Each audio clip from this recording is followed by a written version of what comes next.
Muy buenos días. Muy buenos días. Vamos a disfrutar este tiempo. Vamos a dejar la puerta abierta para que no esté sonando el timbre. Está el portero ahí, ¿verdad? Está ahí nuestro amigo que nos ayuda para que no nos desconcentremos. Creo que es muy importante que nosotros estemos muy concentrados. A veces estamos en una reunión como esta y estamos viendo quién entra, quién sale y nos desconcentramos y nuestra mente es muy frágil, ¿sí? Por eso siempre se le pide que usted coloque su celular en silencio. No es por molestarle, no es por, como decía Olger, fregarle la vida, ¿sí? Sino porque nuestra mente es muy, ¿sí? Muy frágil, ¿ya? Entonces necesitamos estar bien concentrados. Estamos en un lugar muy importante. Yo fui a un concierto, no sé si fue buena decisión de llevar a nuestros 3 hijos a un concierto de Navidad, no sé si era de Juan Sebastián Bach, no sé algo, pero que no podía volar ni una mosca. Y nuestros hijos, a los 10 minutos ya empezaron a impacientarse, cumpliendo el deseo de la mamá, ¿verdad? Yo le decía, es difícil que estén ahí tanto rato. Y en un momento yo tuve que tomar a mi hija y sacarla, porque no podía volar nada y la gente como que ya nos estaba mirando un poco extraño. Y en el teatro aquí, en el teatro, creo que fue el Teatro Providencia, no sé si es Teatro Oriente, ahí, ¿verdad? En Pedro Valdivia. Y yo tuve que salir, pero fíjese que cuando uno salía, uno no podía volver a entrar. Si aplicáramos esto aquí en la iglesia, estaríamos todos... Nadie podría entrar, ¿verdad? Todos nos paseamos y... Bueno, fíjese que había un guardia, habían 3 guardias que se les pagaba por eso. Ellos no podían volver a entrar. Porque obviamente era un respeto por los músicos y un respeto por el espectáculo, ¿verdad? Nosotros a veces con las cosas de Dios somos muy livianos, ¿se han dado cuenta? Y yo soy el primero, tengo que luchar para no salir a darme una vuelta porque se me quedó el cuaderno, se me quedó algo arriba, ¿sí? ¿Por qué las cosas de Dios a veces las tomamos tan como a la ligera? ¿Por qué creen ustedes? ¿Por qué el nivel del mundo, el estándar del mundo del arte, por ejemplo, es tan exigente y nosotros aquí... Uno tiene que ser muy cuidadoso como dice las cosas, ¿verdad? Para que nadie se ofenda. Fíjese que Dios es un Dios santo. En el congreso que vivimos hace una semana pasó algo maravilloso. No había gente dándose vueltas afuera. Y alguien lo notó, me dijo, mira, noté esto. La gente estaba muy atenta. No había gente conversando afuera. ¿Sí? Cuando alguna vez yo le llamé la atención a alguna persona que por qué estaba afuera y se ofendió o se sintió mal, es como que la persona pensaba que su conversación afuera era más importante que lo que se estaba diciendo adentro. Yo creo que hay muchas cosas que Dios nos está llamando como iglesia a trabajar, a mejorar. Y todo esto tiene que ver con lo que nosotros pensamos. Porque en mi mente yo pienso que hay algo más importante, o mi mente yo pienso que es que si no le digo a la persona eso ahora, después se me va a olvidar, entonces yo tengo que salir y me pierdo a un momento tan importante. O algunos dicen así y piensan así porque primero lo pensamos. No, yo voy a llegar después de la alabanza porque no me gusta la alabanza. Cuando gritan mucho, cuando saltan mucho, no solo que no gritamos, no saltamos, ¿verdad? ¿Sí? A veces nos hace falta un poquito de eso, ¿verdad? Gritar y saltar, pero hay gente que piensa en su mente y dice, no, yo llego después porque a mí no me gusta eso de las canciones. Bíblicamente, ¿qué dice el Señor? Que Él habita en las alabanzas de su pueblo. Cuando yo estoy pensando así, estoy pensando con error. Error significa una falsa representación de las cosas. Yo estoy equivocándome al pensar en eso. El Señor le dijo a los religiosos, le dijo, ustedes yerran, ustedes no... erráis, ese es el español antiguo, ignorando las escrituras y el poder de Dios. Entonces no erremos, ¿sí? No erremos. Pregúntale a la que está a su lado.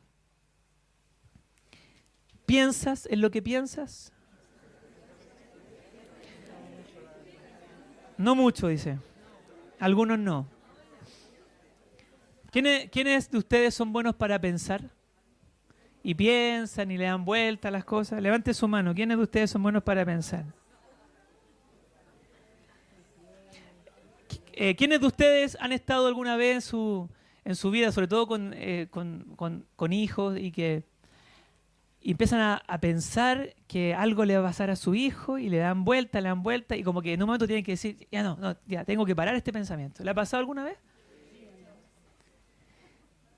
Una vez está en el mar y uno está frente al mar y uno los niños están jugando en la arena y uno se pasa el tremendo rollo de que va a venir una ola y se los va a llevar ¿sí? Y uno tiene que en ese momento detener su pensamiento, ¿sí o no?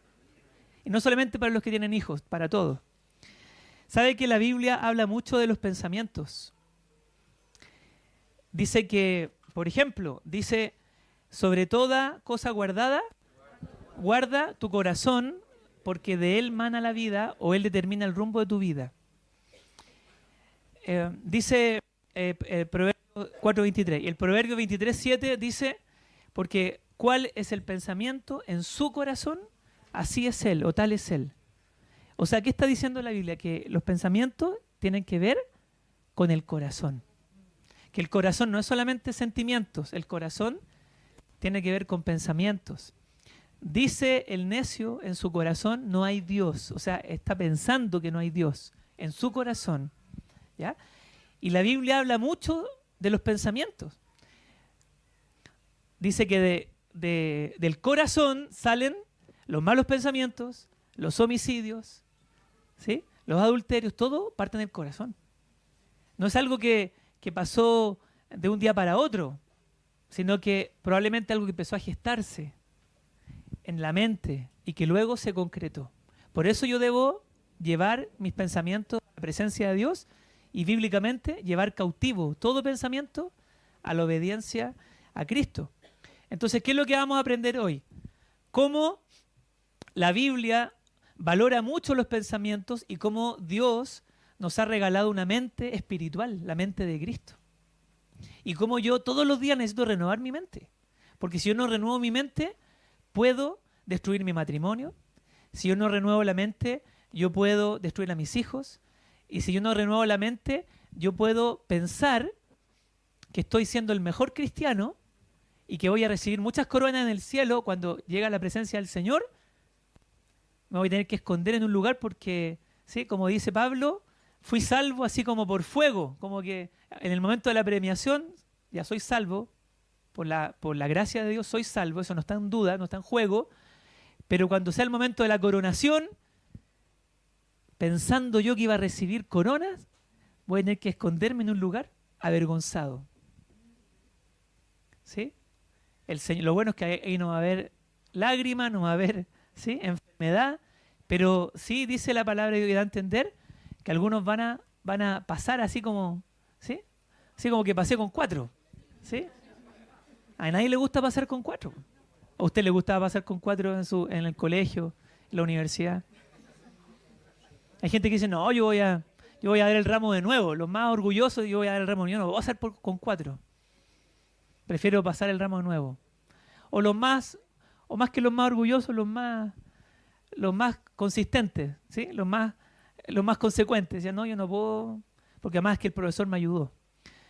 Entonces voy a dar el ramo de nuevo. Hay un salmo, que es el Salmo 143, que es muy interesante, cómo David conocía lo que estaba pasando en su mente, en su interior. Esto fue el año 2020, estábamos comenzando el COVID, julio del 2020, ya me pasó algunos meses, estábamos en un devocional por Zoom. Nos reuníamos y participaba mucha gente en estos tiempos de oración. Claro, cada uno estaba en su casa, los que estudiaban en la universidad, todos clases online y era un momento que uno esperaba juntarse a orar con otras personas, verse, ya que no podíamos tocarnos, no podíamos juntarnos físicamente. Nos reuníamos ahí y una persona compartió un devocional que Dios me habló profundamente al corazón. Yo estaba pasando una situación bien complicada internamente y leo este salmo y Dios me habla. ¿Te ha pasado que tú lees un salmo o algún pasaje y tú dices, Dios me está hablando? ¿Te ha pasado? ¿Sí? Miren lo que dice el Salmo 143. Vamos a leer versículos, yo le voy a pedir que ustedes lean los pares, ¿ya? Vamos a leer del 1 al 4. En la Reina Valera para estar todos al unísono. Oh Jehová, oye mi oración, escucha mis ruegos, respóndeme por tu verdad, por tu justicia.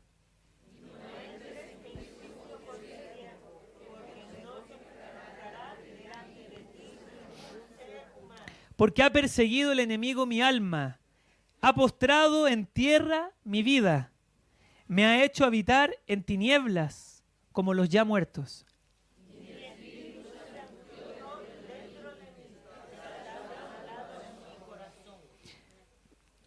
¿Quién escribió este salmo? David, como más o menos unos 70 salmos. Si tú vas al capítulo anterior, el Salmo 142, que es muy parecido, ¿sí? El 142 dice que es un tipo de cántico especial, un masquil de David, ¿ya? Que puede tener que ver con la entonación. Bueno, hay varias interpretaciones respecto a que era un masquil. Y luego dice oración que hizo cuando estaba en la cueva. El Salmo 142 es muy parecido al 143, entonces es muy probable que David también haya estado en la cueva. ¿En qué cueva? En la cueva de Adulam. Porque hay dos cuevas en la vida de David. Una que es en Gadi o en Gedi, que uno cuando va allá a Jerusalén lo llevan, ¿verdad? A Engadi, que es un lugar muy lindo. ¿Ya? David se escondía también de Saúl, el rey que quería matarlo. Pero esta declaración que hace David, lo más probable es que la haya escrito en la cueva de Adulam, que es una cueva donde se juntaron ahí 400 personas, los amargados de espíritu, los endeudados y los afligidos. ¿Sí? Tremendo equipo que tenía David ahí con 400. Y dice que fue hecho jefe de ellos. Y él estaba escapando de Saúl. Ese es el contexto. Siempre es bueno que tú conozcas bien el contexto para entender bien por qué David dice esto. O sea, David estaba siendo perseguido por Saúl. Yo siempre lo digo acá. Algunos dicen, nuevamente va a decir lo mismo. No lo estaban fundando por las redes sociales. Lo querían matar. ¿Sí? Lo querían matar. No le hacían una funa ahí en una universidad, que estuvieron tan de moda hace algún tiempo, en algún lugar público. No. Lo querían matar. Y de hecho, David era o sea, Saúl le tiraba, no sé si está bien dicho, lanzazos. No solo lanzazos de la plaza de armas, no, eran lanzazos. Literalmente, era una lanza que Saúl, ¿sí?, quería atravesarlo, matarlo. Y él era bien hábil, David, y se escapaba. Hizo un pacto con Jonatán, el amigo, el hijo de Saúl, el hijo del que quería matarlo. Se escapa. Y en este contexto, él se presenta delante del Señor, ¿sí? Y le dice, Señor, escucha mis ruegos. ¿Qué ves tú en David en estos 4 primeros versos? ¿Cómo estaba David? Afligido. ¿Cómo estaba David? En voz alta, levante la voz. En angustia. Estaba rogando. Y ahí uno entiende por qué le dice, el enemigo ha perseguido mi alma. Ha postrado en tierra mi vida. Me ha hecho habitar en tinieblas. O sea, él tuvo que ir a esconderse a una cueva. Y luego él dice, y mi espíritu se angustió dentro de mí. Si hay alguien que realmente conocía lo que pasaba dentro de él, era Jesús, porque él dice, mi alma está angustiada hasta la muerte. Y David, constantemente en los salmos tú ves que David sabe lo que le pasa. No tuvo que irse a hacer un diagnóstico, no tuvo que pedir una cita, ¿sí?, con un profesional de la salud mental para saber lo que le pasaba. Él sabía lo que le pasaba. Y él conocía la solución a su problema. ¿Sí? Mi espíritu se angustió dentro de mí. Está desolado mi corazón. Pero fíjese, en el versículo 5 hay un cambio. Vamos a leerlo juntos. Solo el 5. 1, 2, 3. Me acordé de los días antiguos. Meditaba en todas tus obras. Reflexionaba en las obras de tus manos. ¿Cuáles son los 3 verbos que aquí ocupa David?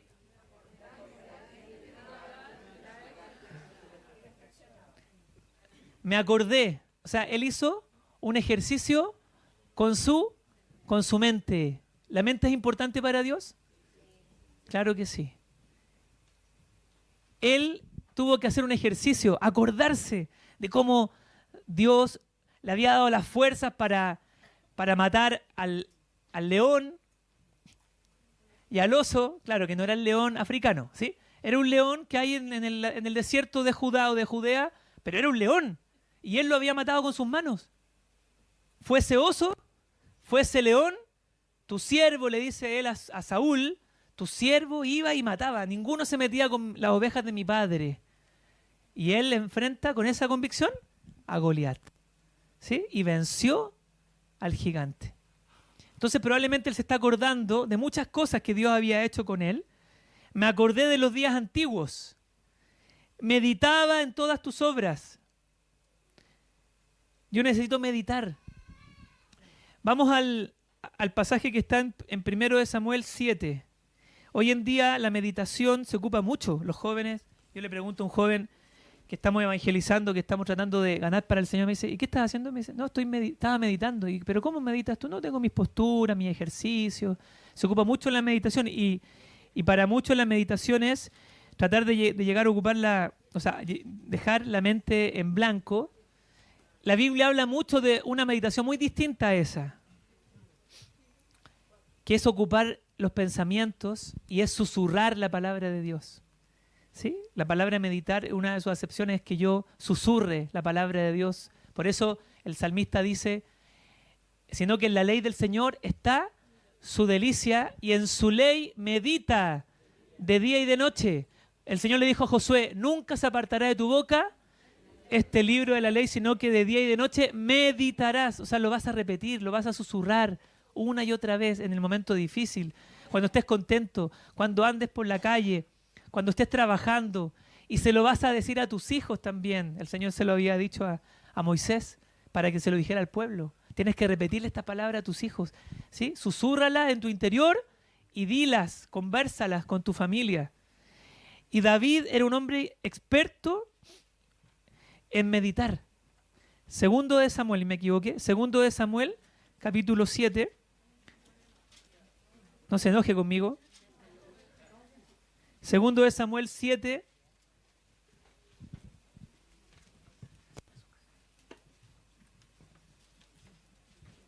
Gracias.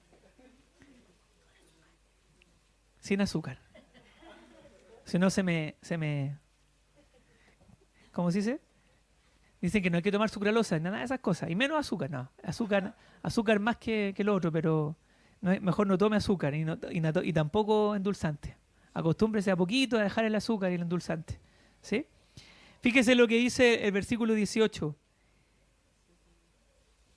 7:18. A la cuenta de 3. 1, 2, 3. Y entró el rey David y se puso delante de Jehová y dijo, Señor Jehová, ¿quién soy yo y qué es mi casa para que tú me hayas traído hasta aquí? En otras traducciones, ¿tú tienes otra? ¿No? ¿David tiene otra? ¿Sí? Dice que se sentó. ¿Qué hizo David? Después de escuchar la profecía que Dios le estaba dando a través del profeta. ¿Cómo se llamaba el profeta? Natán. El Señor le habló, el mismo profeta que después le advierte que debe arrepentirse porque había adulterado con Betsabé, el mismo. Él le dice, le da palabra de Dios acerca de su futuro. Mira, y tus hijos se van a sentar sobre el trono. Y le está hablando del Mesías también que va a venir. Y David no puede creer y dice, Señor, ¿quién soy yo? Pero él dice que se sentó delante de Dios. ¿Qué versión tú dices? ¿La tuya dice que se sentó? Se sentó. ¿Y la nueva traducción viviente qué dice? Se sentó, se puso. Él se preparó, se dispuso a meditar. No fue algo rápido. Él se sentó a estar bien calladito delante de Dios. Hay una persona que una vez estábamos en una subida al cerro. Antes subíamos al cerro todos los sábados, creo que era a las 8 de la mañana, ¿sí? A las 8, ¿verdad? Por Pedro del Día Norte subí, tenía un tiempo de oración, a veces habían 50, 100 personas de distintas casas, iglesias, de distritos. Y una vez le tocó a un querido amigo que le tocó dirigir, y era bien especial este hombre. y él en un momento oró, cantó y de repente guardó silencio. Y 2 minutos, silencio. Era como extraño, ¿verdad? 3 minutos, no hablaba. 4 minutos, y él estaba con sus ojos cerrados, ¿sí? 5 minutos, no seguía, no hablaba nada. 10 minutos, y ya eso era como, ¿sí? Era como extraño porque uno no está acostumbrado al silencio, sobre todo cuando alguien está orando. Interrumpió el silencio y dijo, sin más palabras, amén. Y todos como que no sabían si reírse, si sentirse como que... Y era como extraño, ¿verdad? Bueno, David era un hombre que podía estar quieto, calladito, delante de Dios. Él se puso delante del Señor, meditaba. ¿Qué hizo David? Volvamos al Salmo 143. ¿Qué hizo David? Bueno, después todos lo molestábamos a este hombre porque, ¿sí? Sin más palabras, lo molestábamos. Rodrigo Solís, ¿se acuerdan? No sé si está David por ahí. ¿Alguno de ustedes estuvo en esa subida al cerro? ¿Sí? ¿Alguno se acuerda? Imagínense, han pasado más de 30 años y yo todavía me acuerdo. Imagínense cómo marcó eso porque eso era muy poco habitual, ¿verdad? Porque nos cuesta guardar silencio. ¿Sí o no? Nos ponemos nerviosos. Nos cuesta guardar silencio. David hizo 3 cosas con su mente. ¿Qué 3 cosas hizo? Se acordó, meditó y reflexionó, que es muy parecido. Entonces, él ocupó bien su mente. En medio del momento difícil, ocupó bien su mente. Y luego, él realiza un ejercicio práctico, físico. ¿Qué dice? Extendí mis manos a ti, mi alma a ti, como la tierra sedienta. ¿Qué debo hacer yo en el momento difícil? Luego de meditar, yo debo tomar una decisión con mis manos también. Señor, extiendo mis manos. A nosotros no se nos debiera decir a cada rato aquí en la alabanza o cada cierto tiempo, levante sus manos. Eso debiera ser algo para nosotros habitual, levantar nuestras manos. ¿Sí? Aunque los demás piensen que usted está, ¿qué le pasa? Que levanta sus manos. Levantar las manos es algo muy habitual en la Biblia. Los hombres levantaban sus manos a Dios. Mi alma a ti. ¿Qué significa extender mi alma a ti? Elevar mi alma. Señor, no voy a dejar que mi alma se quede en la angustia, en la desolación. Voy a levantar mi alma, voy a orar. ¿Sí? Cuando tú te sientas así afligido, no te refugies en ver en series, en escuchar música deprimente. Arrodíllate y levanta tus manos al Señor y extiende a Dios tu alma. Dile, Señor, mi alma está angustiada, pero a ti te busco. A ti busco hoy. Y él le clama, respóndeme pronto, oh Señor, porque desmaya mi espíritu. Nuevamente, Señor, mi espíritu está angustiado, está afligido, pero respóndeme. Mire lo que le dice. Esto habla de una confianza con Dios. Le dice, no escondas de mí tu rostro. Señor, si tú escondes tu rostro, yo muero. Señor, haz que tu rostro resplandezca. No venga yo a ser semejante a los que descienden a la sepultura. Yo no quiero morirme, Señor. Entiendo que tengo un propósito que cumplir. ¿Cuál era el propósito de Dios con David? Él tenía que reinar, ser el rey más importante, porque iba a conquistar tierras, porque iba a levantar a su pueblo. Reinó 40 años. ¿Sí? 33 años, si no me equivoco, en Jerusalén, 7 años en Hebrón, primero en Hebrón y después en Jerusalén. ¿Sí? Y el pueblo se apegó a él, lo bendijo. David es un representante, es un prototipo ¿de quién? De Jesús. ¿Sí? A Jesús, ¿cómo se le llamaba? Mucha gente le decía, David, o hijo de David, lo llamaban así, hijo de David. ¿Sí? Porque en su mente ellos sabían quién era el rey David. Pero este era un rey mucho mejor que David, eterno, ¿ya? Pero vino a sufrir, como lo aprendimos hace 2 semanas, vino a sufrir primero, por mí y por ti. Entonces, miren el 8, leamos el 8 juntos. 1, 2, 3. Hazme oír por la mañana tu misericordia.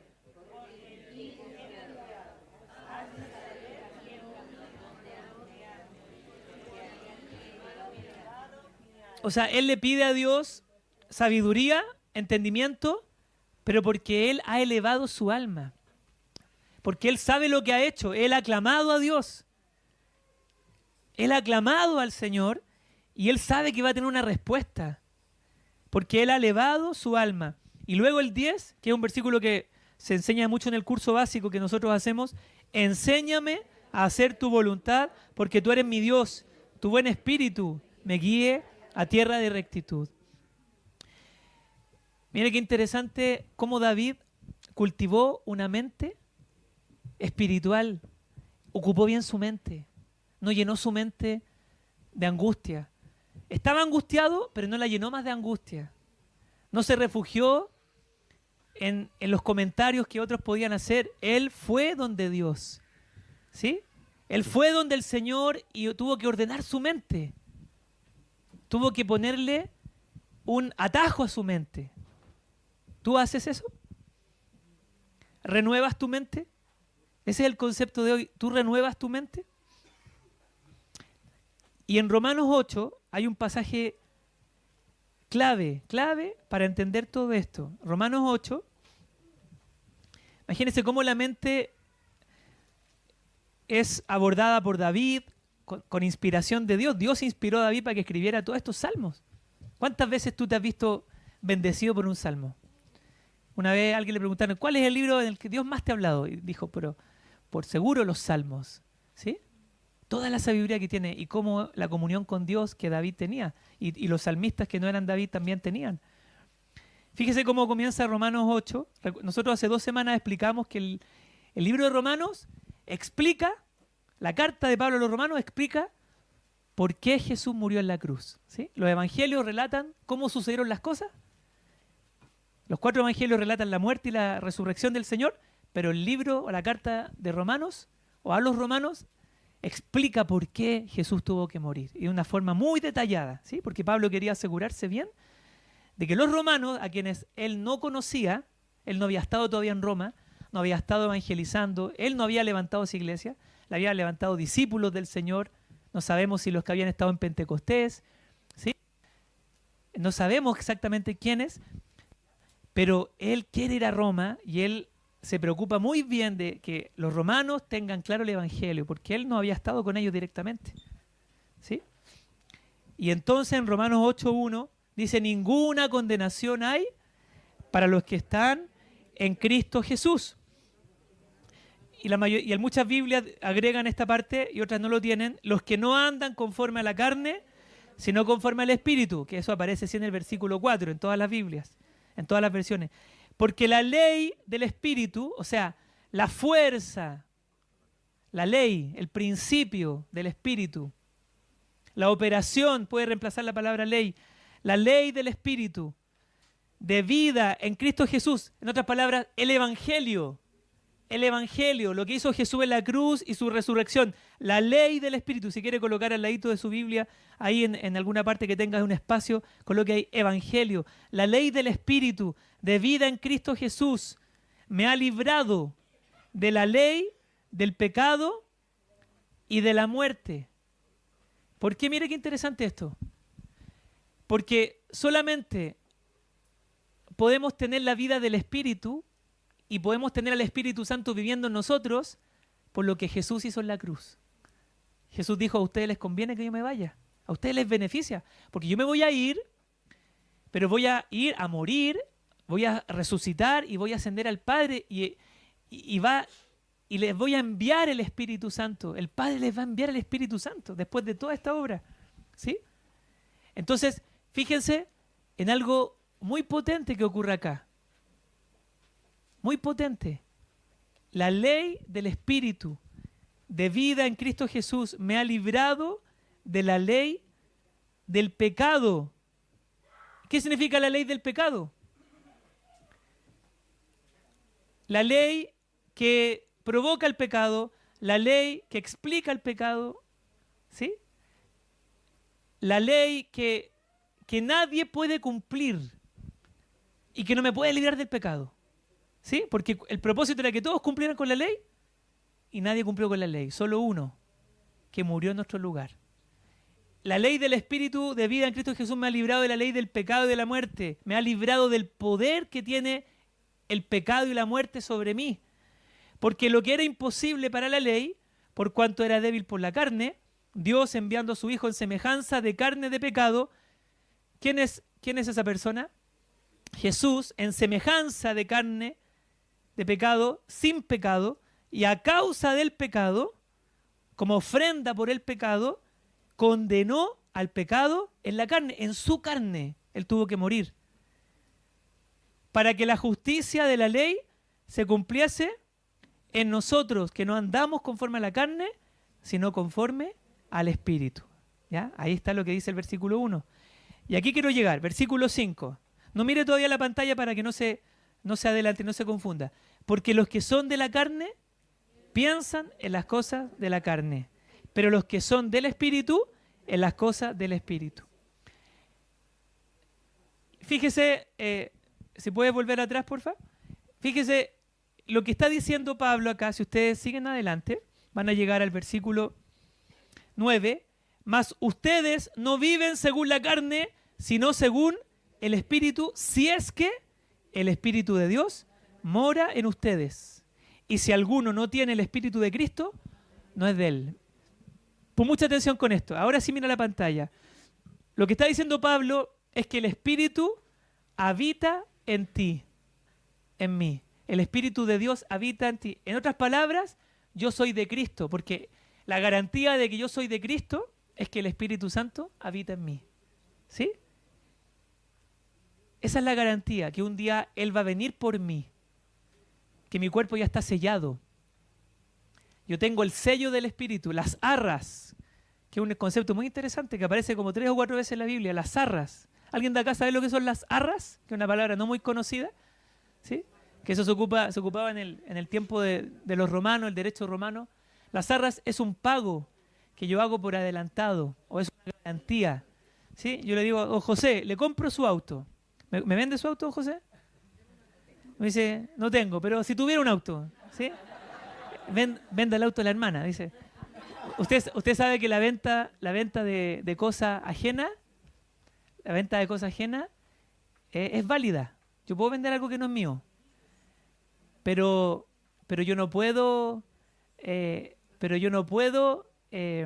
la palabra es, yo no puedo vincular a otro por esa venta. O sea, en el fondo igual yo si alguien muy vivo vende algo que no es suyo, ¿sí? Tiene el verdadero dueño puede reclamar, obviamente, y recuperar su auto, por ejemplo, ¿sí?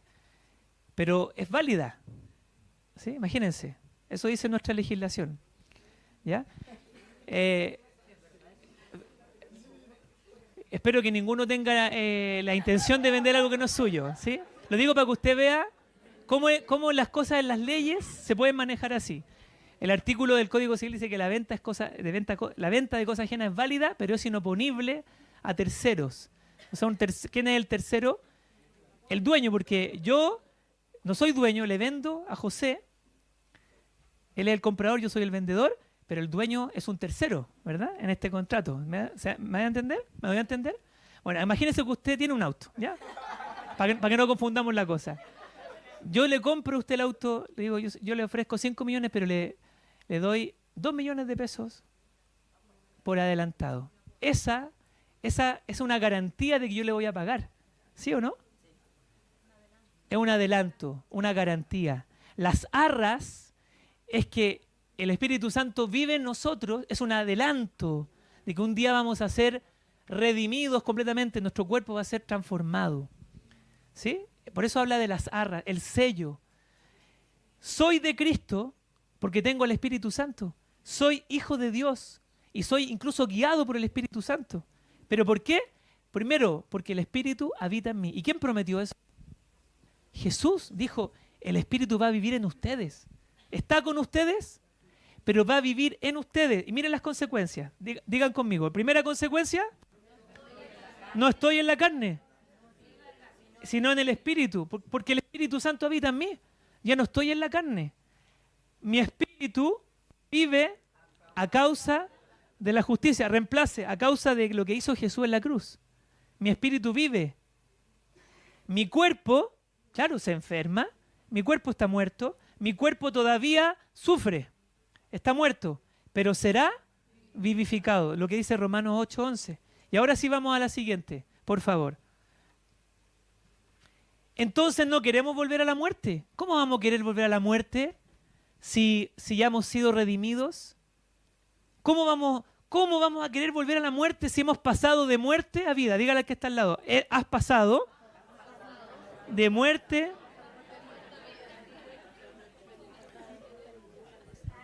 Aunque a veces nuestra cara no lo diga. Porque andamos, como dijo Hugo Rosa, o alguien dijo, ¿cómo? ¿Con cara de congrio? ¿Usted ha visto a alguien amargado? Sí, yo. ¿Espejo? Claro. No le gusta que le digan eso a uno, ¿verdad? Pero a veces estamos amargados. A veces andamos afanados y se nos nota en la cara. A veces andamos cansados y se nos nota en la cara. Claramente andamos con sueño.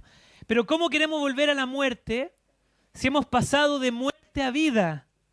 Entonces la solución a este problema, porque uno dice, pero ¿por qué entonces sigo pensando cosas? ¿Y por qué le sigo dando vueltas? ¿Y por qué no perdono a esa persona? ¿Y por qué todavía le reclamo a esa persona? La única forma es que por el Espíritu hacemos morir las obras de la carne. Y eso está todo, le estoy resumiendo Romanos 8 en un pequeño mapita.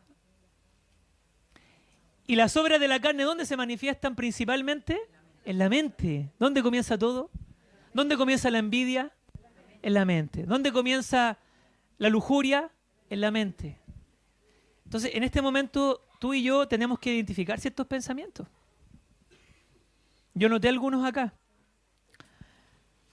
No, Dios no hace cosas grandes conmigo. A los demás los sana, pero a mí no me sana. Mira, si sigo enfermo, sigo con este problema y llevo orando 5 años por esto. ¿Ese pensamiento es de la carne o es del espíritu? Dios no me va a usar a mí, en la misma sintonía. ¿Sí? Dios puede usar a otras personas, pero a mí no me usa. ¿No? Esto no es para mí. Yo soy muy inconstante, yo soy muy indisciplinado. ¿Sí? Esto no es para mí. Ese pensamiento es de la carne o del espíritu. Yo quiero compartirte algunos pensamientos que yo escribí, de lo que he visto, de lo que he escuchado y aún de lo que yo he vivido, para que tú identifiques tus propios pensamientos. Si peco una vez más, no habrá diferencia. ¿Cuál es el problema si ya he pecado tantas veces, una vez más que lo haga? Mire qué potente esto. Además, nadie va a saber eso, porque es algo muy íntimo. Además, Dios me perdona. Así que puedo volver a fornicar, puedo volver a ver pornografía, puedo volver a adulterar, o puedo volver a salir con esa compañera de trabajo. Total, si es una cita nomás, es una salida. Es una salida a almorzar, a tomar un café. Yo les quiero preguntar, en este punto, ¿por qué si yo soy un hombre casado no debo salir con una mujer de mi trabajo que es casada o soltera a los dos solos a tomar un café? Porque ¿qué de malo hay en eso? Hay gente que me dice, pero dime, ¿cuál es el problema? Tú dices que yo soy pecador porque yo voy a salir con una compañera. ¿Te volviste fanático? ¿Por qué malo? A ver, un hombre casado que me diga, por favor. Yo quiero saber si estamos de acuerdo. Juan Cavieres, bien fuerte, que levantó la mano. Espera un poquito para que te llevemos un micrófono. David Valentierra me va a ayudar aquí a correr, el atleta, así que muy bien. Como hoy día de corridas hoy. Y andamos de carabinero los dos, ¿viste? David anda de carabinero y yo también. Color verde, nos pusimos la camiseta hoy día, ¿verdad? Lo que pasa es que hay un versículo que está en Primera de Tesalonicenses, en el mismo capítulo donde dice Horacio y César, que más adelante, en unos versículos dice, en la versión Reina Valera 2015, dice, aléjate de toda apariencia de mal. O sea, si yo salgo con una compañera de trabajo, no estoy haciendo mal, pero eso ya aparentemente se ve mal. Eso genera una murmuración. Yo ya estoy ensuciando mi testimonio. Súper bien. Y si yo te digo, oye, pero que la gente piense lo que quiera, yo no estoy haciendo nada malo. ¿Tú qué le dirías a esa persona? Porque hay gente que te dice, no, si yo no voy a hacer nada malo, ni estoy pensando nada malo. Que la gente piense lo que quiera, total, a mí me importa, me da lo mismo lo que piense la gente. ¿Tú qué le dirías a esa persona? Que uno igual abre puertas con eso. Eso es el inicio. Un poco de levadura leuda toda la masa. Entonces, ¿Y qué significa eso de abrir puertas? Abrir puertas es... Es que yo tengo que hablar en un lenguaje que la gente me entienda, ¿verdad? Sí, Porque no, yo, está bien, los cristianos me entienden eso de abrir puertas, pero sí, ¿qué está significa bien. abrir puertas? Abrir puertas es abrir la posibilidad al diablo, que es real, que meta su mano y que dañe mi relación con mi esposa. Muy bien. Porque, muy bien, pues, muy bien, Juan. ¿Joaquín quería decir algo? Joaco, el Joaquín quería decir. Bien fuerte, Joaquín, ahí con el micrófono. Buenas tardes, buenos días, buenas tardes. Yo creo que es porque en la Biblia dice que el humano nace pecador de naturaleza y eso quiere decir que en cualquier momento podemos ser tentados y la tentación siempre puede pasar en la mente de cualquier ser humano. Así que no es por lo que va a decir la gente, sino que es porque el humano en sí ya nace pecador, así que la tentación siempre va a estar. Súper bien. Porque yo tengo que ser... Muy bien. Vamos a hacer un panel aquí con los invitados. ¿Ah? Muy bien. Muy bien los panelistas. ¿Eh? Excelente. Fíjese que yo tengo que ser muy consciente de mis debilidades. Cuando yo le digo a un joven que tiene una compañera, que la compañera vive en el sur y es del sur y vive en Santiago y vive sola en un departamento, entonces que me invitó a estudiar, y esta historia yo la he escuchado 50 veces, ¿sí? Y al final no terminaron estudiando, terminaron acostados teniendo intimidad sexual. Ni siquiera eran pololos, y aún si fueran pololos tampoco, ¿sí? Porque Dios dice, el sexo ha sido creado como algo hermoso, para un marco de compromiso, para toda la vida, que se llama matrimonio. Y aunque me digan que yo soy de la Edad Media, o que soy anacrónico, el principio eterno de la Biblia se cumple. Y la fornicación quita el juicio. ¿Ya? Entonces, y después se lamentan porque es que yo no quería. Pero es que si tú estás con, le digo a un joven, si tú estás con una compañera en una habitación o están en un departamento solos y ella se pone cariñosa o él se pone cariñoso, lo más probable, o sea, hay gente que ha huido en calzoncillo a la calle y yo he escuchado testimonios así. Y lo he escuchado, ¿sí? He escuchado testimonios. He escuchado testimonios de personas que han huido. Pero ¿por qué llegaste a ese punto? Entonces yo estoy siendo desobediente a algo que Dios me dice. Huye de las pasiones juveniles. No, si yo soy espiritual, yo tengo al Señor. Y por último, cuando esté en el momento más crítico, llamo a mi pastor y le digo que ore por mí. Y piensa que porque va a llamar al pastor va a orar por él. Si tú tienes que ser... Tú eres grande, tú eres grande, tú eres maduro.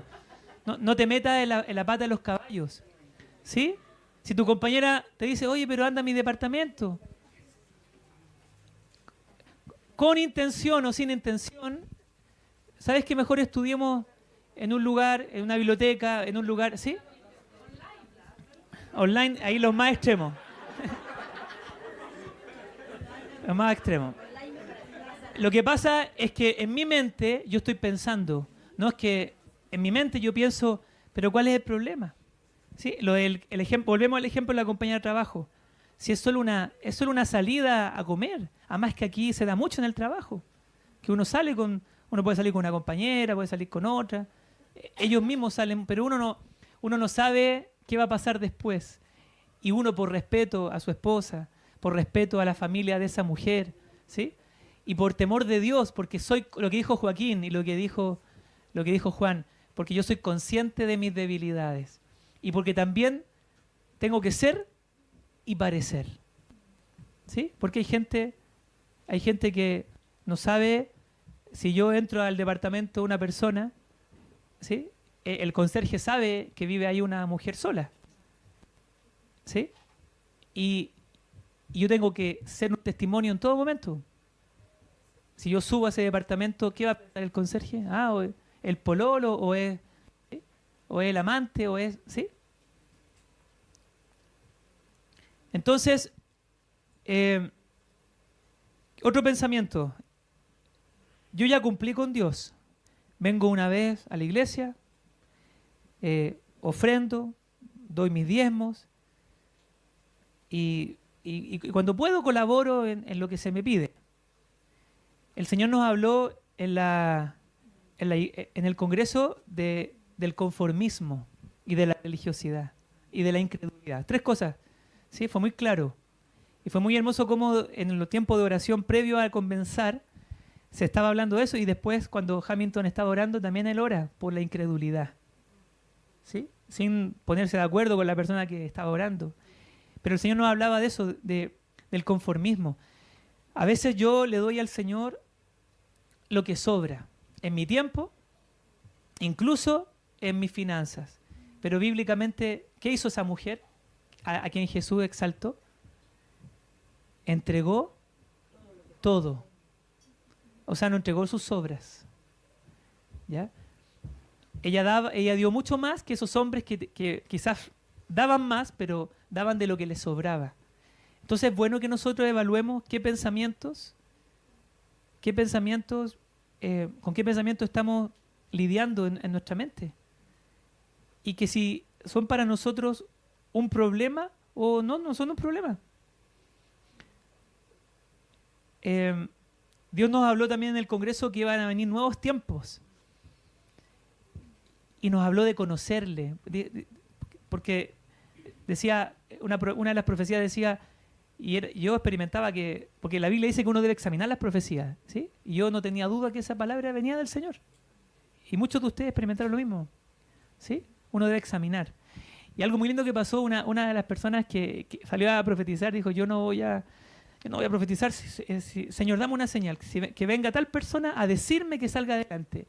Pasaron 2 minutos, llegó la persona y le dijo, sal a profetizar. Eso para él fue sorprendente, ¿sí? Entonces, debemos escuchar la voz de Dios, ¿verdad? Escuchar la voz de Dios en las reuniones, en la iglesia, y por eso necesitamos estar concentrados. Por eso usted debe llegar a la hora, estar aquí en la alabanza, disfrutar cada momento, tratar de no desconcentrarse, ¿sí? Salvo una emergencia, obviamente uno sale, no hay problema, pero usted tiene que estar aquí enfocado. Porque si no empezamos a correr, como la historia del piano que empezó a correrse lentamente, ¿sí? ¿Se acuerdan de esa historia? ¿Sí? Si usted corre el piano de un día para otro, todo el mundo se va a dar cuenta que el piano no estaba acá. ¿Sí? ¿Alguien se dio cuenta que la pantalla no estaba acá, sino que estaba acá? Se dio cuenta, ¿verdad? Si se hubiera ido corriendo de a poquito, en un año, usted no percibe el cambio. ¿Sí? Ya se va a instalar una pantalla más grande, no se preocupe, que algunos están preocupados porque no alcanzan a ver. Bueno. Y quiero que entendamos esto. La mente puesta en la carne es muerte, pero la mente puesta en el espíritu es vida y paz. La mente puesta en el espíritu es vida y paz. O sea, Dios quiere darte vida y paz. Pero Dios dice que el camino para llegar a eso es una mente renovada, una mente espiritual. Una mente en el espíritu y no en la carne, porque tú ya no estás en la carne, estás en el espíritu, porque el espíritu vive en ti.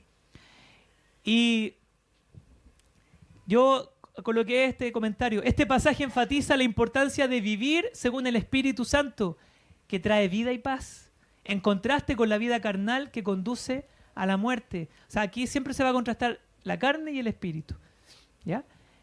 Hay un pasaje que viene a continuación que es Isaías 26, para que tú lo busques, Isaías 26, versículo 3, que dice, tú guardarás en completa paz a aquel cuyo pensamiento en ti persevera porque en ti ha confiado.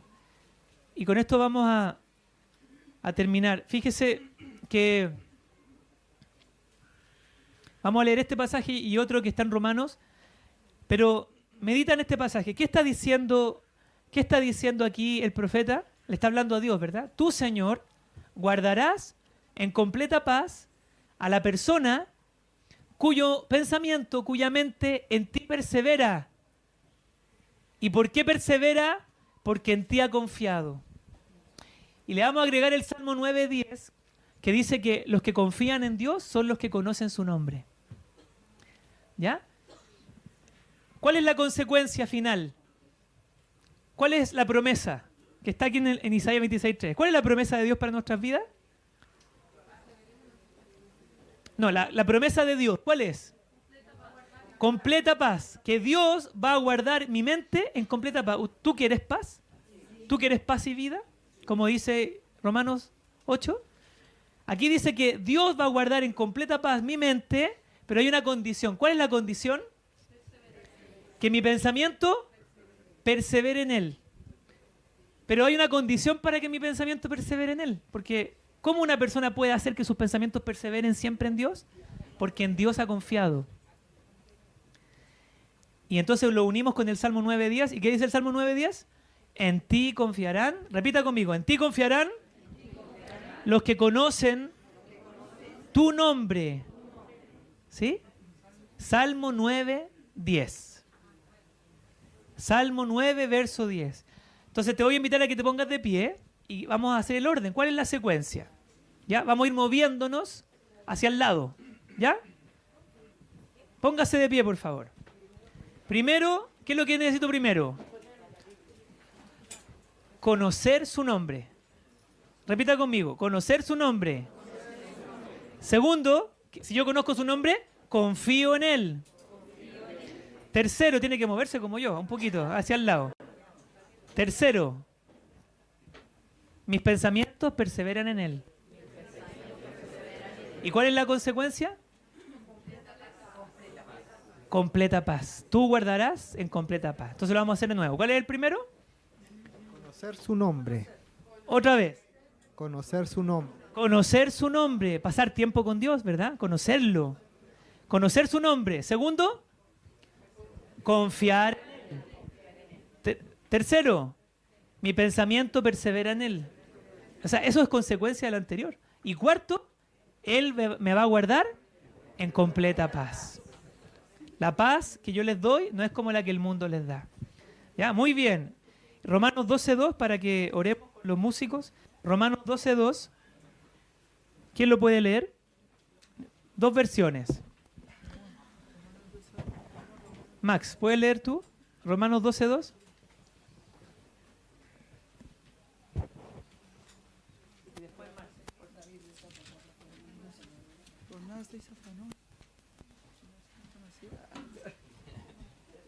En el mismo contexto de Romanos, muy interesante.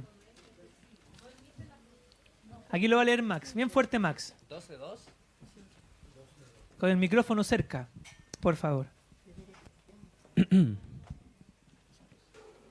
Dice, no os conforméis a este siglo, sino transformaos por medio de la renovación de vuestro entendimiento, para que comprobéis cuál sea la buena voluntad de Dios, agradable y perfecta.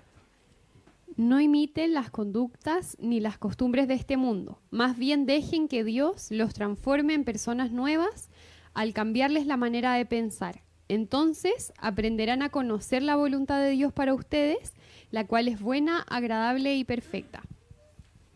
Gracias. Gracias, Max. Marce. Ve que esa versión que leyó Marce es más, como que alarga más, explica más, claro. Son distintas traducciones, pero ¿qué es lo que está diciendo acá? No se amolden a este mundo, a este sistema, a eso se refiere con este siglo o a este mundo. No se amolden al sistema y sean transformados. Fíjese que son dos verbos imperativos. Repita conmigo, imperativos. Pero son pasivos. ¿Por qué son pasivos? Porque no se amolden, ¿sí? En el fondo yo dejo que alguien me amolde. No se amolden y sean transformados. No es transfórmate, es deja que seas transformado. Es un verbo pasivo. Sean transformados. ¿Qué denota esto? Actitudes permanentes que debemos mantener. Sean transformados, muy bien, perseverancia, sean transformados por medio de renovar su forma de pensar. Forma de pensar. Entonces vas a poder comprobar la buena voluntad de Dios, agradable y perfecta. ¿Sí? Ve la tarjeta, ¿conocen la tarjeta? Ustedes conocen la tarjeta VIP, ¿verdad? Esta es la tarjeta VAP. ¿Cuál es la tarjeta VAP? Buena, agradable y perfecta. Buena, ¿cómo es la voluntad de Dios?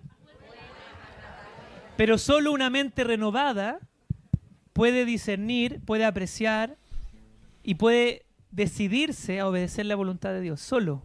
Porque este pasaje está hablando de la voluntad de Dios. ¿Cómo parte el Romanos 12? Por la misericordia de Dios tú vas a poder conocer la voluntad de Dios.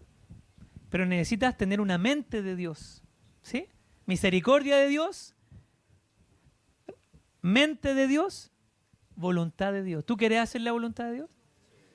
la voluntad de Dios es lo mejor para tu vida. No hay otra alternativa, no hay otra posibilidad. Entonces, ¿qué debemos hacer? Preguntarnos, ¿por qué si soy del Espíritu muchas veces ocupo mi mente en la carne? ¿Qué pasó ahí? Necesito entonces más revelación sobre el intercambio, sobre lo que hizo Jesús en la cruz, sobre la nueva mente, la nueva identidad que Dios me ha dado. Necesito cultivar más mi relación con Dios, mis convicciones de que soy hijo de Dios, lo que compartía Gloria, que soy hijo del Padre. Entonces mis pensamientos van a ser los del Padre. Eso va a traer una transformación a mi carácter y a mi conducta. Nosotros a veces queremos cambiar la conducta de las personas, pero Dios primero tiene que transformar nuestra forma de pensar, nuestra mente, nuestro carácter. Y ahí va a cambiar la conducta, ¿sí? Entonces vamos a orar al Señor para que Él hable profundamente a nuestro corazón. ¿Les parece? Oremos.